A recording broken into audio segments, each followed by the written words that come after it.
Robert O'Neill, the former Navy SEAL who says he killed Osama bin Laden, has been banned by Delta Airlines for not wearing a mask. O'Neill took a selfie without a face covering on a flight from Minneapolis to Newark on Wednesday. He tweeted the photo, and it's since been removed. You can see people wearing masks behind him. The airline confirmed the ban, saying in part failure to comply with mask-wearing mandates can result in losing the ability to fly Delta in the future.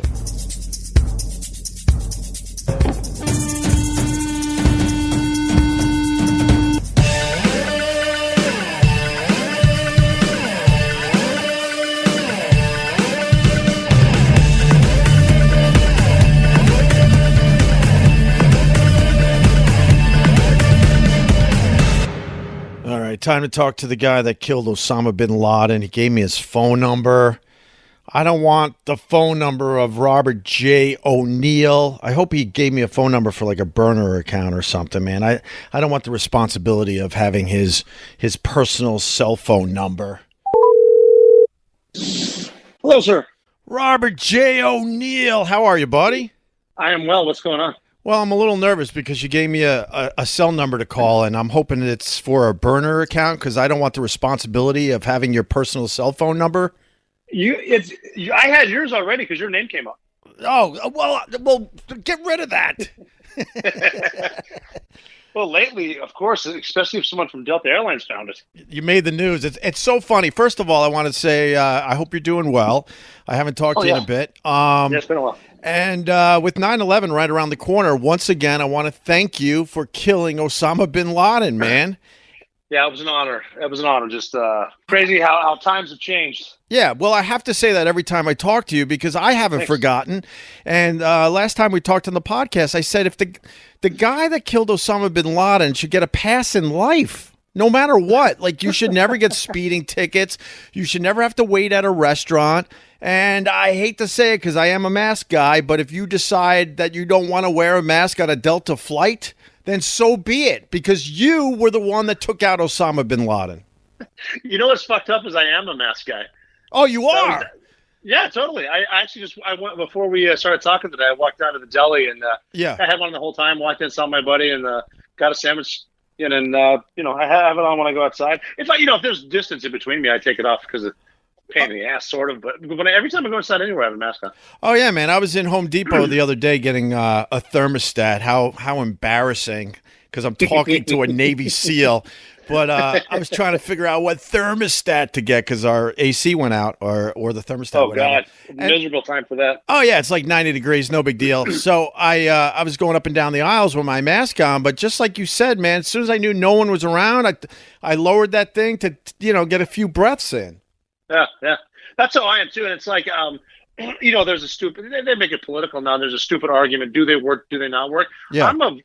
My idea is that if it makes people around me comfortable, I put one on. That's that simple. And I always have masks on me. Well, on that flight, that they got mad at me, I had 6 masks on like I had 3 in my bag that were unopened, all N95 masks, and then two in my pocket, and then one on my face. Well, you deleted the picture, so you got to walk me through it. First of all, you're braver than me because I'm still not flying. No effing way. I'm not even having visitors at my house still, and there you are flying on Delta, and you decided to take a picture for your social media, I guess, right? Well, the reason I took the picture was because nowadays when you book a flight, there's like a checklist of stuff that you agree to do and not agree to do, and one of them is follow that airline's specific guidelines. Right. And one of the guidelines is you'll wear a mask unless you're eating or drinking, which leaves a lot of latitude.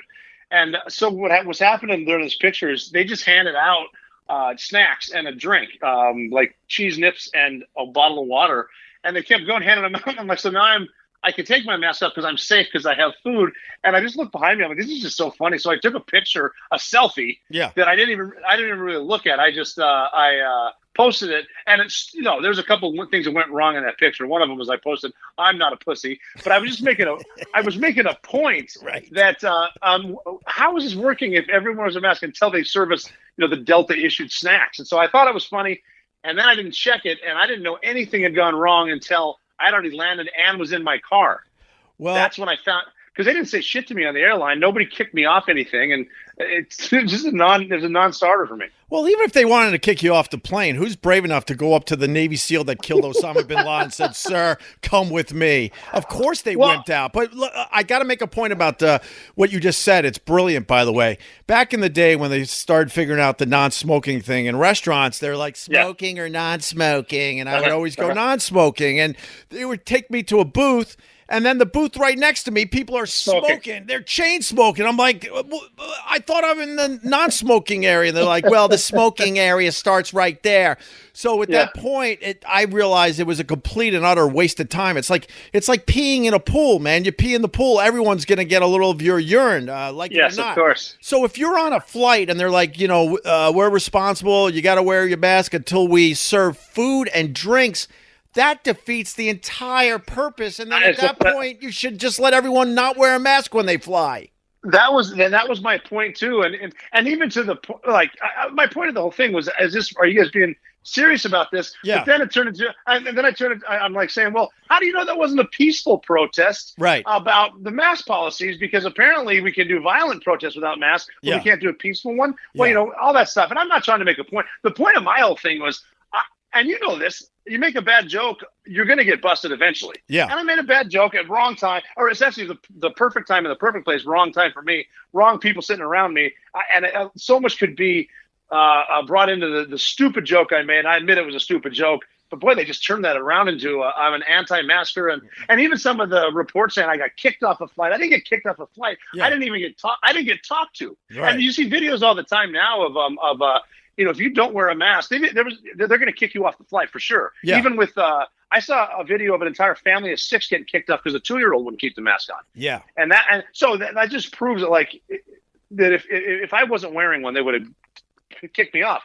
And I still fly a lot. I've had flight attendants wake me up as I'm asleep and just say, "Hey, can you slip that over your nose because it slipped down?" Yeah. And of course I will, but it's not like I was causing a ruckus and smacking people. I'm just like, how is it? Like, even with, they keep the middle seat separate. Oh, God. So it's like, well, how about the fat ass that climb over me to get to his window seat and he's sitting on my lap? Right. Like, we had some social contact there. Yeah. So, I don't know. But if it makes people feel safe, I'll certainly do it. I made a shitty joke. Yeah, I understand. But it's false security even leaving the middle seat empty, because we need at least 6 to 8 feet if we're following the scientists. So even doing that false security has always drove me nuts.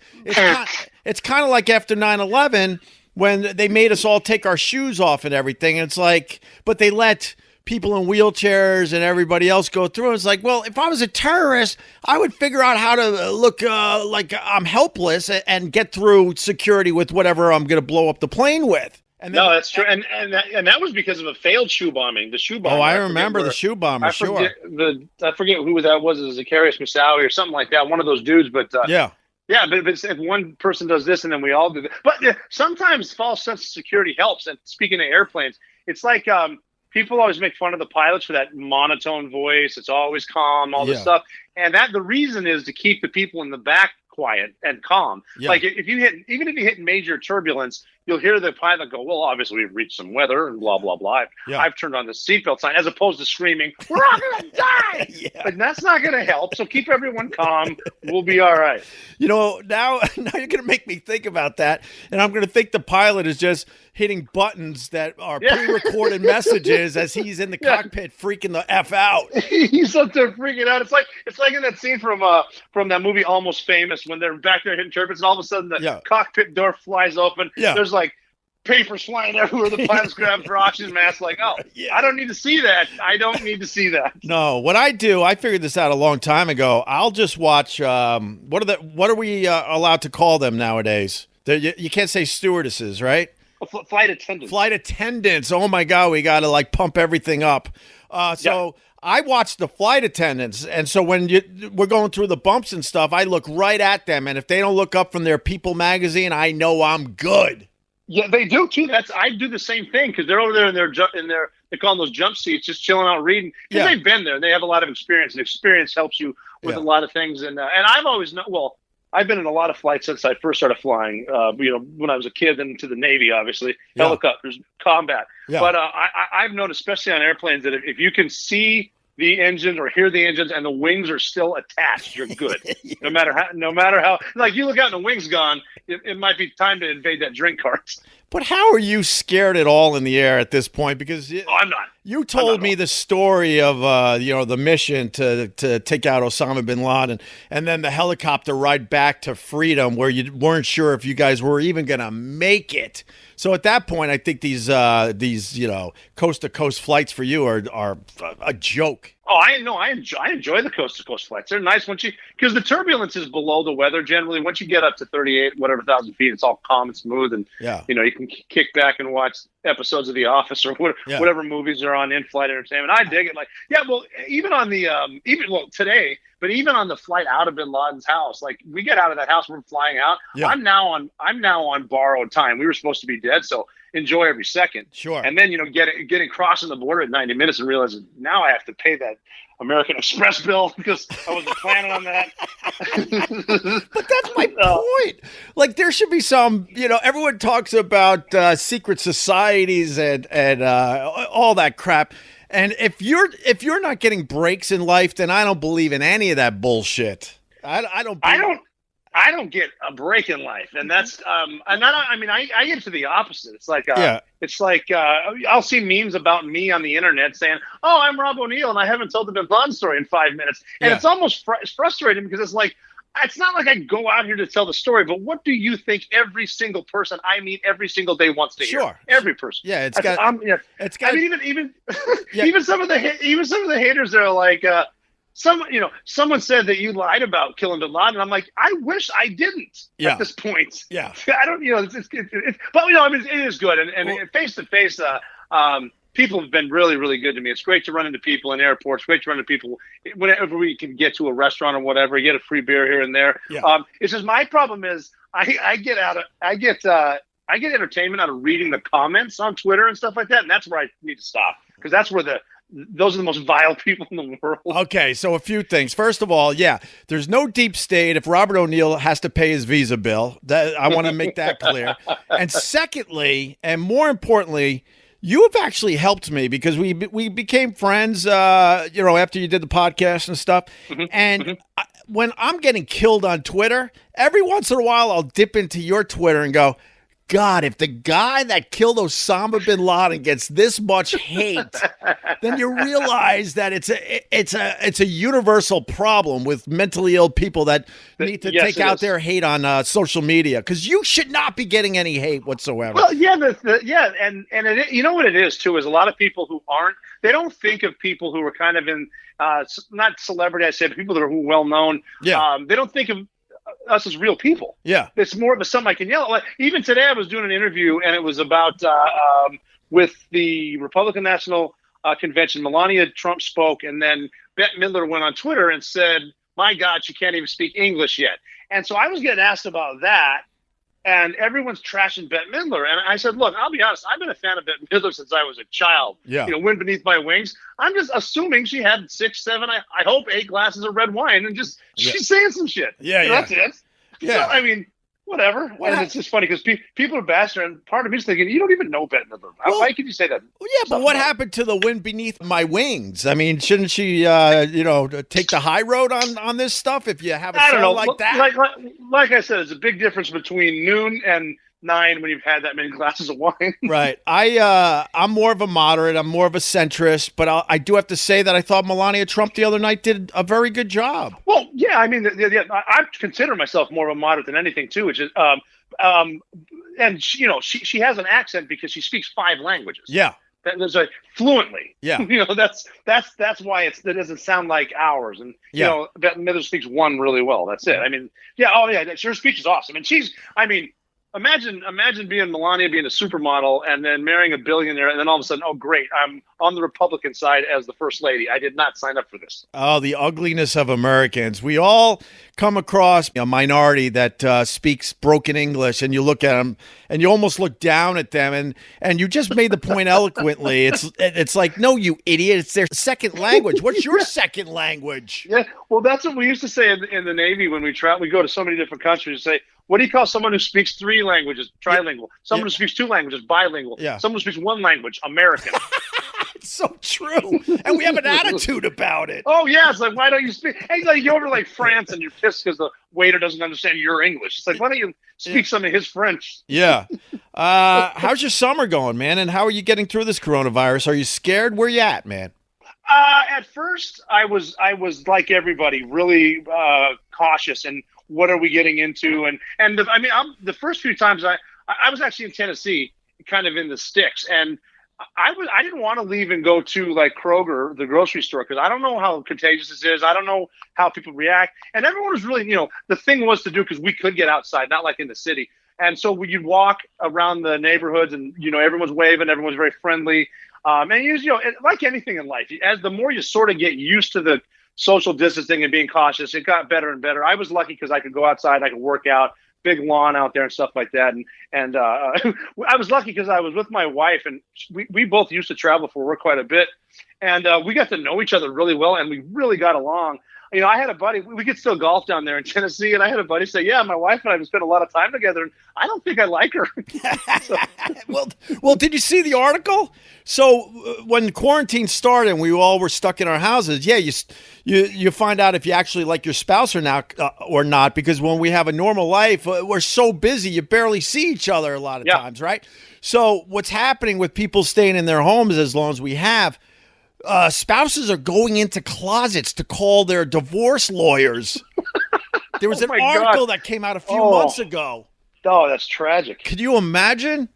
No, that's bad. I mean, my wife and I used to live in Midtown, and we just got out. Yeah. And we said if we were, and it was a nice apartment, not some of the stuff people live in, live in like smaller apartments.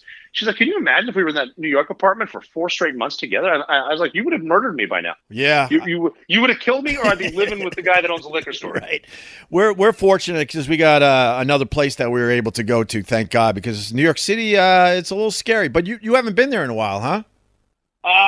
You know what? I've flown in and out a couple times. Yeah. And even flying in, the last leg when you're flying over the city and then you take a right turn, I could look down and just tell it wasn't the same. No kidding. And even the on a night flight we were coming into the city, I could see people shooting fireworks, and I'm like, now are they celebrating some holiday, or are these people out there shooting them at each other? What's going on in the city? Oh, it's the wild, wild west, man, because the cops are like, fuck this. Yeah. I know a bunch of LAPD guys, and it's been really tough on them. A lot of guys retired early. A lot of guys who were going to go to 30 years retired at 20, and just moving out. Yeah, there's hardcore NYPD guys that wanted to stay in, when they could retire, and now they're rethinking that and saying, you know what, it's not worth it at all. And I don't know where you're at, and I don't care. I'll just throw it out there, and we'll have a discussion. I'm definitely for Black Lives Matter, and I'm definitely for peaceful protesting, but I don't think you should go for everything, because obviously there's some problems with the police in America, but to push to defund the police and take all this stuff away, you're going to see crime go up. It's a no-brainer.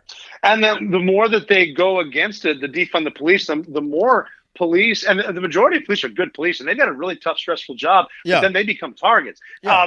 And I'm on both sides of this. I am so pro Black Lives Matter, meaning we need the awareness that Black Lives Matter. But I'm worried that the people that have the right intentions are being hijacked by admitted Marxists. Yeah. And they're using the fascist techniques that Antifa is claiming to go against. Yeah. Black Lives Matter, 100%. No problem with NBA guys wearing it on their jerseys. I just don't like the organizations that's bringing in money and giving it to radicals. And on the same side, cops are getting a bad break because of the spinning of a lot of stuff.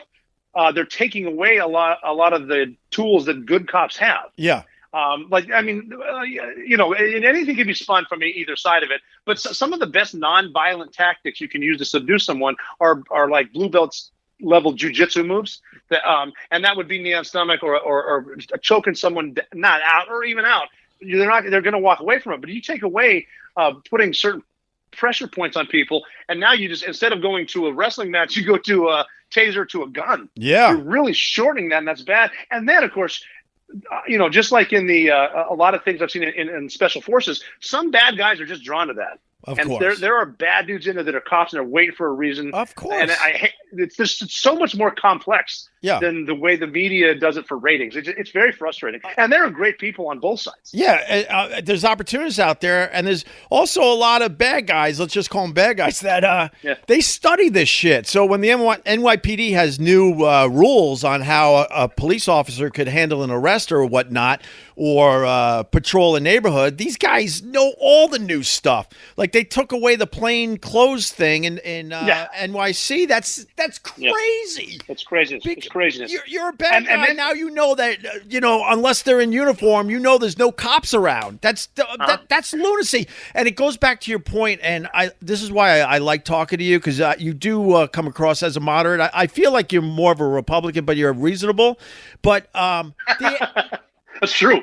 No, but I mean, sorry, I said that because I think No, you couldn't have said it better. No, because I think there's Democrats out there also that aren't reasonable, is what I'm trying to say. Yeah. Okay, so my point is, I always feel like the answer is in the middle. Definitely is. And it always is. But no one wants to hear that. It's like either give the police everything or take the police away from your neighborhood. It's like neither one of those things is going to work in America. No, it's the same thing. Like, because it's either I'm totally right on the right, or I'm totally right on the left. It's a prime example is the Second Amendment, the argument about that. Yeah. It's like, this is like, look, on the far right, I want to tell the guys, look, you don't need rocket launchers and flamethrowers. I understand the Second Amendment, but on the left, you don't need to take away all guns. And just with both sides too, because I used to travel a lot. I'm talking 5 days a week. I was flying around the country, and I've noticed that white people or black people, gay or straight people, the majority of people are good. They really are. And they really care about each other. They really want everyone to be successful. It's those crazies. Yeah. Like with the cops getting all their stuff taken away now, these are people with families. And if I can't use some of these, I'm not even going to intervene. Yeah. And why would I risk getting arrested when I'm not going to, they can do what they want. That's how it spirals. Yeah, exactly. I want to ask you the tough question. So who should be our next president, considering what's going on in this country right now? Oh, see that. And that is a tough question. I gotta go with Donald Trump, because I think that Joe Biden is being taken advantage of by the extremists on the left. And you can see a lot of the Marxist tactics going through everything from the people harassing people at, restaurants, making them put their fist in the air. I saw that the other day. You got to explain that. I think that was in Washington, right? There were people just dining outside in a restaurant, and the Black Lives Matter movement? Well, they're saying they're Black Lives Matter, but they're all white people. Right. And they're forcing these diners to put their fists in the air. It's like that. And what they're doing, and it would be very simple to get rid of them. And part of me is almost like, look, put your fist in the air, enjoy your cheeseburger. I don't care. Right. But if you don't, then they just harass you to the point where they're screaming in your face, but not quite touching you yet. Very, very uncomfortable, just screaming and yelling, and they want you to be compliant. Yeah. And that's an old school communist technique. That's a Stasi technique. And you got to figure in the long haul, one of my favorite sayings is compliance means you keep feeding the alligator hoping he eats you last. Wow. I like that. I'm going to have to remember that. The only thing not mine. The only thing I'll have to say about Biden, though, it's not fair that they're pinning the extreme left movement on him right now. He didn't have a choice, and that's the problem with party politics, is you have to go extremely far left in order to get your base to be the nominee. Right. And right now, with both sides, you have to be a socialist on the left. You have to, all that socialist stuff, the Bernie Sanders stuff, you need to be as far left as you can, Green New Deal. However, on the right, and I'm talking about possibly Trump. I mean, do you think Donald Trump went to church when he wasn't a politician? Oh God, no. But you have to be the far right, Christian, pro-life. You have to, in order to get your base, and then once you get your base, you can. And it's like, come on. A lot of people saying what needs to be said. I honestly think Trump really has the country's best interest in mind, and that's part of the problem. The left wants globalists and he wants nationalists. America first, bring jobs back and take care of Americans. I really think he does. Obviously, his major issue is he's not a polished politician. Yeah, and he doesn't know when to stop. I would have to disagree with that a bit. I think that Trump is all in for himself and his friends, and then if that ends up helping the country, then so be it. I don't really believe he wakes up in the morning and really thinks about the individuals in this country. But the way I figure it is I trust a billionaire who became a politician, not a politician who became a billionaire. wow, And all right. you got to figure. Look at all the golf courses he owns around the world, all the big money. Look at the building on Fifth Avenue Yeah. and a supermodel wife. Yeah. Pretty good life right there. Yeah. Why in the hell would you want to be a politician after that? Why would you want to go into politics? I think it's because he wants to feed his ego. Hey, could be. I mean, I know the Trumps, and I've been to dinner at the White House, and it's always funny talking to like my friends back home in Butte, Montana, who are as normal and middle of the road as you can get, and they're like, "So Donald Trump, is he nice?" And I'm like, "No, he's not nice. He's a billionaire. Billionaires are just different, man." I had the pleasure, and I say the pleasure, when we were doing that giant radio show, then Trump would call from time to time, and he was entertaining as all hell. But I also thought he was an incredible narcissist, and we would kind of, after we hung up on him, we would think, wow, that was great radio, but he's such a dick. And I don't know if it's a dick thing, but anyone who's a billionaire, they're just on a different level. Yeah. And I really enjoy my time with him. I love talking to him. Oh, and absolutely. We do have funny he's entertaining joking. as all hell. But it's like little things. Like when we went to dinner at the White House, he like, we're sitting there, just finished dinner, and he said, "Do you want to see the Lincoln bedroom?" And I'm like, "Well, it is 8:30. Yes, I want to see the Lincoln bedroom." What? So we go upstairs, and like I walk in the room. Here's Abraham. It's on the second floor, the residence, but it's the first door as you come up the stairs. And I walk in, never been on the where the first family lives. And I go in the room. Here's Abraham Lincoln's bedroom bed. Yeah. And then to the right is his actual desk. Wow. Then you turn to your left, and there's a window, huge window facing the south lawn. And below that is another desk, and on top of the desk, underneath the glass, is the Gettysburg Address, handwritten and signed by Abraham Lincoln. So I'm having this out-of-body experience. I turn around, and President Trump's leaning against the door, and he goes, "O'Neill, not a lot of people get to see this, unless, of course, you donate to the Clinton Foundation." And I'm like, "You just can't stop." That's funny. Let me enjoy the Lincoln bedroom for 30 seconds. That's really funny, man. Yeah. But so I met him, and then I met President Obama, I met Joe Biden, and like Joe Biden's he's a fucking nice guy. Yeah. And we talked to we talked about fishing in Montana and all that stuff. Like, even to the point where I'm like, yeah, I mean, give my dad a call, knock on his door. He'll take you fishing that day after you crack a cold one. And just like, people are just different. And I really think most people are good. It's just we get political and we go nuts. Yeah, I'm not a fan of either guy. I just want to make that clear because I don't want people to think that I back down because you're talking about Trump.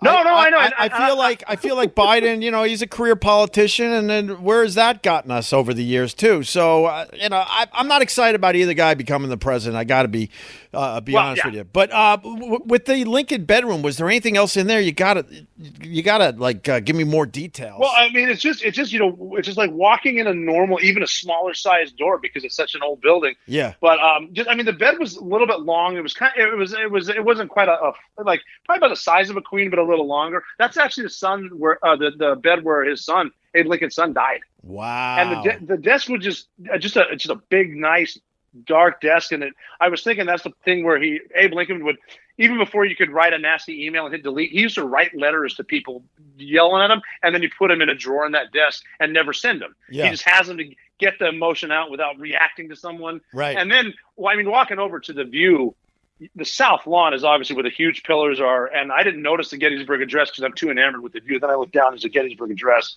and it was one of those things, it's history, and then to have Trump snap me back to 2017 or whatever year it was. It's just funny making a joke. And then he was going to bed right after that, and so we told the Secret Service, "Hey, take O'Neill down, show him where the Brits started that fire in 1812."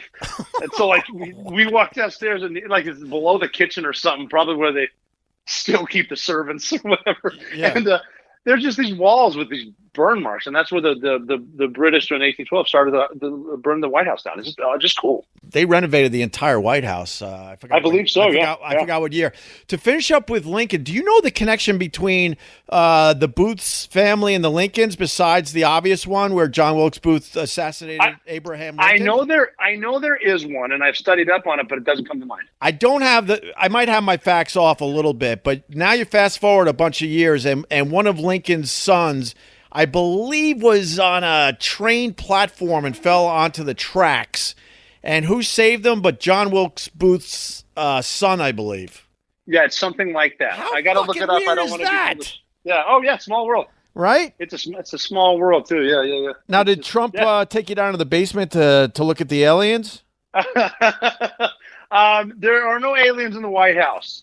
Oh, boo! But again, I'm not a deep state guy, but I'm not convinced we don't have their technology somewhere. Oh, don't even get me started. I've seen conspiracies about how they're monitoring us, but they're not going to come in because our natural instinct as humans, being the most dangerous animal on this planet, will be to kill them. Yeah, exactly. Well, they don't want to, and they look at us like you guys have nothing we need. Yeah, we're so ahead of you guys. Well, just speaking of humans, it's talking about how visceral we are. I got a great picture of I was doing a lot of diving with sharks this past year. Nice. With every man eater, and I was looking up some pictures of stuff, and there was a picture of a great white shark next to a scuba diver, and it said, "Here is a picture of the most ruthless killer on planet Earth next to a great white shark." That's perfect. Pretty much described us. Well, we really do suck, man. We're just fucking up the earth. I don't know. We can't get along. We completely suck. We suck. We can't get along with anything else that lives on this planet. There's something wrong. And this is what blows my mind, that humans are on planet Earth, and then the second smartest species is what? And why are they so far behind us? Explain that one. I don't know. I mean, I've had years to think about, since I haven't been to combat in 8 years. Yeah. But when we were going through, we were in the hot and heavy in Iraq, Afghanistan, Pakistan, and I've actually sat back and thought, like, there are guys that I killed simply because we were born on different sides of the planet. Like, if we were born in the same place, I guarantee we would have got along. Yeah. Like the weird shit like that. It's like, what's the point? I mean, look, I don't know. It's frustrating to think about, but I was so pro invading Iraq in 2003, and now it's 2020. I'm like, what? Because I was a 27-year-old Navy SEAL. Let's go fight. Let's do this and rah. And I was like, what the fuck are we doing? Yeah, I think anyone that travels the world, I've been lucky enough to talk to a bunch of these guys over the years, and including Anthony Bourdain. He did the show a lot. Oh God, yeah, I know who he is. And he said what he noticed when he would travel the world is the fact that people are very similar no matter where you go. They really give a shit about their families and working hard. Simple as that. Just like any American family. That's very true. And a lot of the problems around the world, a lot of the conflict comes directly to money and power. Yeah. Oh, yeah, exactly. Hey, I got the story really fast just to wrap up the Lincoln thing. Robert Lincoln was rescued. So Edwin Booth saved Abraham Lincoln's son, Robert, from serious injury or even death. The incident occurred on a train platform in Jersey City. The exact date of the incident is uncertain, but it is believed to have taken place in late 1864 or early 1865. That is nuts if you think about it. Oh, it's crazy. What a small world it is. And how real. With 9/11 coming very close now, don't worry, I'm not going to make you tell the story again. I want to do this, though. What's your second best story from your time in the military? We were in Iraq, and I've learned a lot of lessons from war, training for war, and coming up with different tactics and adjusting. And we were pretty good at thinking outside of the box, which is important in life. Just the perfect plan exists until while you're in the planning room. Once you leave, everything's going to change. You got to be adaptable. Consider your contingencies, and just because something bad hasn't happened doesn't mean it won't. Look at the coronavirus, prime example. Yeah. So we were going after. There was a group of insurgents. Now there are genuine bad people out there, and Al Qaeda are bad people. So I don't feel bad about killing them. But there was a group of them on a peninsula, a small peninsula, a couple, 100 miles north of Baghdad. And there was 19 dudes terrorizing the local populace on the small peninsula. And no one could get in there to try to fight them because you can't fly. You can't carpet bomb them, first of all, because there's so many civilians in there just trying to get on with their lives. You don't want to kill innocent people ever. You can't drive in because these are roadside bomb makers. There's only one way in. They're going to blow you up. And you can't fast rope because fast roping is when you hover your helicopter above it and guys jump out the ropes because it's so small they'll shoot you down. So the Army came to us. The Army pretty much runs every war, and they said, "Can you guys think outside the box? We got to get in there and get these 19 guys. I don't care how." And so we're looking at this, and every Navy SEAL on my team are looking at it like, okay, well, this is going to suck, but we're SEALs, man. We can swim in. And I know that people think Navy SEALs love the water. A lot of us have been so tortured by the water in training that we'll walk 5 miles around a piece of water to avoid getting our feet wet. Right. So we're like, well, I mean, it has to be done. And one of our sayings is you don't have to like it, you just have to do it. And so we can swim in. So we went in with a team of 17 Navy SEALs and 2 dogs. So the dogs we brought with us were Belgian Malinois. And they've gotten pretty famous lately on the internet just because, Cairo, the dog we brought in, was a Malinois and get Bin Laden. Really cool dogs. So we swam in, and in Iraq, this part of the summer, it was more of a sort of swim, sort of march through swamp and get yourself however you can get there. But we got there a mile and a half. We get into the thing, and the buildings were split up. There was a group of 10 buildings we want to hit. All of them were safe houses, but these terrorists live with their families, so we're not just going to blow the houses up. So we had to sneak in. We got in the first few houses, but guns are firing then, and we use suppressors. They're still out, but they're shooting AKs, AK-47s. Very, very loud. Everyone's waking up. So long story short, we hit all 10 houses, and our dogs were with us. We killed all 19 of the guys, and then we left. We swam back out, and we got out of there before the sun came up. And when the sun did come up, I mentioned there are locals in the area, and they're getting bullied every single day, terrorized by these terrorists. But they start to notice. And by the way, we didn't hurt a single woman or child in the houses. I think the worst thing we did was break a TV. So we're gone. The locals wake up, and they're noticing the bad guys aren't around. No one's getting tortured. They figured out all 19 of the Al-Qaeda guys were dead. So the locals, the Iraqis, they threw a block party. For you guys? And no, we were already gone. Oh, okay. But they threw it for themselves. And so we're intercepting traffic, message traffic, and we sent some planes above them way overhead to look down. You could see this party starting. It got so big that a reporter from Baghdad heard about it and drove up there to find out what was going on in this town. And he walked through the houses that we had been in, and he talked to the survivors, the women and children, and asked them who came last night. And the next day, the headline in the Baghdad newspaper said they were ninjas and they came with lions. Wow, how cool Isn't is that hilarious?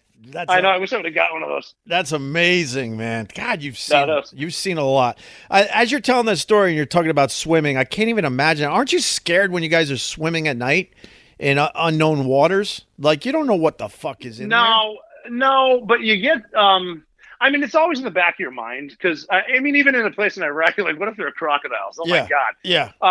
No, but I've learned over the years, and most of my guys are the same way, that, like, if you've been in the ocean, you've had a positive encounter with a shark, you just don't realize it. Right. Because you don't really see them. And we even had this dumb joke where they're like, how can you tell if there are sharks in the water? It's like, well, it's simple. Get a spoon from the kitchen, go down to the water, and get a spoonful of water and taste it. If it tastes salty, there's sharks out there. Like, they're just there. Right. And even with like great whites, we're not on the menu.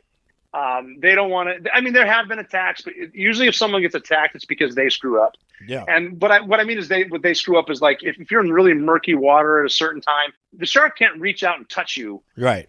To figure it out, it's like a puppy. He's going to bite you, and the problem is, with a shark big enough to bite you on the femoral artery, that's a bad day. But people don't get eaten by sharks; they get bitten by sharks.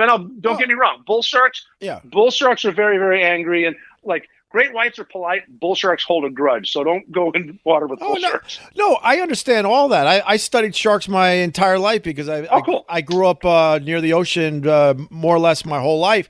And I understand that sharks don't want us, and they bite you to taste you because they don't know what you are, and then they're like, stupid human, and they usually move on. But they usually spit you out, too. Yeah, they spit out the flesh even. But, man, I know all that, but as soon as I'm, I don't know, a good 50 feet into the ocean, all that goes away. All that goes away, even though I know. Yeah. Even though I know. I think it's on everybody's mind, too. If you get in the water and not thinking about sharks, there's something wrong with you. But I think Jaws screwed it up for all of us. Of course, the movie Jaws. Of course, you're old enough to know. That scared people to the point they didn't even want to go in pools at night. That's how scary that movie was for the time. And for the people that are scared of the ocean, I always say that you got to go scuba diving or at least snorkeling. Oh God, yeah. And you realize that everything in there is like, fuck that, and they try to get away from you. They don't want anything to do with you, man. They do. And, well, especially to scuba diving, because that the bubbles scare them off. They're not, because not everything makes noise. The only thing really that makes noise underwater, other than barnacles, would be mammals. You're right. So that's why you can hear whales, you can hear killer whales, and do the clicking, and the dolphins. We used to do bubbleless scuba rebreathers. So there were no bubbles, and that's funny because the fish don't know what the hell to think of you. Right. So they just think you're a really clumsy fish. So they will come up to you and look at you and bump you. And when you're swimming at night, anything you see is a great white shark. Yeah. Like if a 4-foot grouper comes up to you and bumps you, that's scary as hell. Oh, I can imagine. What was the craziest thing you saw scuba diving? I've done a lot of scuba diving, not so much in about unfortunately 10 years. Damn, that sucks. I got to get under the water again. But yeah, no kidding. Have you seen anything really, really cool? Yeah, I went down to Bimini in February, and my timing was perfect because we just right on the start of the pandemic, so we could travel. Yeah, and I went down there to dive without cages with tiger sharks, and that's because they're apex predators and they get to 15 feet long, 14 feet long. And diving with them and seeing how personal they were, like playful, like they have no interest in biting you, but they come up to you to look at you to the point where, and I was diving with an old professional ocean photographer, and he said, it's scarier to be on the surface because he's like, now when they come up to you, which you're going to, you just got to kind of grab them on the nose, on the top, and sort of push them away, and their eyes will roll back. And he wasn't kidding. And they did. So, and I was lucky enough to swim with big tiger sharks, great hammerhead sharks, lemon sharks, and reef sharks. Wow. And it was cool because obviously daytime, crystal clear water. Sure. There's no chance of mistaken identity. But it was so funny. I said, well, what do these sharks act like? He said, well, they all have personalities. Like the reef sharks are kind of like puppies, and they'll swim behind you. And then the tiger sharks are like the nerds. They're really smart. The hammerheads are really smart, like they would stay low, and you could actually touch them on the nose. It was really, and that's the coolest thing I've seen in a while. Yeah, I just learned recently you could put sharks to sleep, I guess, if you rub them just right on their noses or something. But I don't want to try that. But I mean, it's like they're still sharks. Yeah, and they were saying, when they go past, you try to make them go down because the business ends on the bottom. And like a great hammerhead, they swim with their teeth out, and they want to look at you, but man, they can take your arm off. Yeah, of course they can.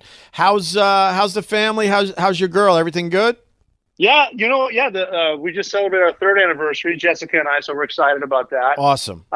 Everyone's, my dad's 71. He just bought a big ass Harley Davidson. Beautiful. And he got a bike up in Montana of fly fishing. Everyone else is great, man. But life is pretty good. Obviously a little bump in the road with worldwide headlines about me being anti-mask, but it was. I hope it was taken out of proportion, and I support people who want to stay safe, and I'll do my part if I can. Yeah. That's the last time I take a selfie without a mask on. I can tell you that much. Did Delta take back the lifetime ban?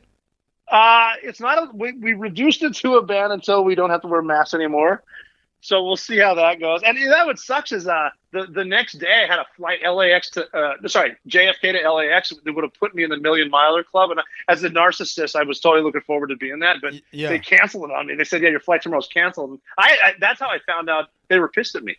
Oh, give me a break. They didn't say a word to me. They just canceled my flight because of pressure from the media. I swear to God, and I'll say it again. I obsess about this point, but you killed Osama Bin Laden. I know. You need breaks in life.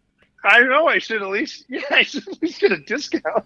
Well, Robert, I really appreciate your time, man. It's been too long. Opie, thanks, man. We got to catch up in person. I appreciate the time, and it's not, no matter how low in the shitter my morale is, talking to you always brings me up because at least you can laugh about stuff and be on potentially different sides, but of course. Be cordial. It's fun. And I relate to you because you like the fruity drinks that I get made fun of all the time for. Oh, I know the fruity drink, and also you can tell everybody that out of the 5 people killed in the Bin Laden raid, 4 of the guys that killed him were gingers. Well, we went over that. You look like many of my cousins. It's kind of creepy. So, all right, Robert, we'll do it again soon. All right, buddy? Yeah, all right, buddy. Thanks for the time today. Appreciate it. Of course. Oh, anything you need to promote? I'm sorry. Got to get to robertjoneil.com for all the good stuff. We've been making some funny shirts based on military references. Because like one of my favorite references is everyone's always a new guy. You're always doesn't matter where you are in life, you were a new guy. Yeah. And because of and we had a thing in the military we just say, hey, FNG, stand for fucking new guy. Yeah. Because of the pandemic, I made a shirt FNG because we're all fucking new guys right now. Oh, beautiful. And so robertjoneal.com, and then the book, The Operator, you can find it there. Signed copies. The only book approved by the Pentagon and the Department of Defense and the 3-letter agencies about that mission. I got to tell you, the book, I think, is about 3 years old now, right? Something like that? It is, yeah. And, yeah, it is. It's not a lot of people know it's out there. Oh, my God. It's a great read. Make sure you get Robert O'Neill's book. It's amazing. It's really well written. Yeah, we got some other good stuff out there, a couple other good shirts, and just current events and whatnot like that. And then I'm helping veterans transition to the private sector. Right. That's on there. My foundation is Special Operators Transition Foundation. We get spec ops guys and men and women their second careers. And I gave my website up because again, I'm a narcissist, but everything is available there. Great. One-stop shop. You're just a good guy. Delta, wake up and get rid of the ban. Jesus, enough already. He killed Osama Bin Laden. Do it this September 11th for my friend Robert J. O'Neill. There we go. Thank you, buddy. I really appreciate it. All right, thanks. I'll be later. Beautiful. You hung up, you son of a bitch. No, that was fun. All right, Carl. Boo, boo, boo, boo, boo, boo, boo. Opie Radio. Boo, boo, boo, boo, boo, boo, boo. Boom, boom, boom, boom. Boo, boo, boo, boo, boo, boo. Boo, boo, boo, boo, boo, boo, boo, boo, boo, boo.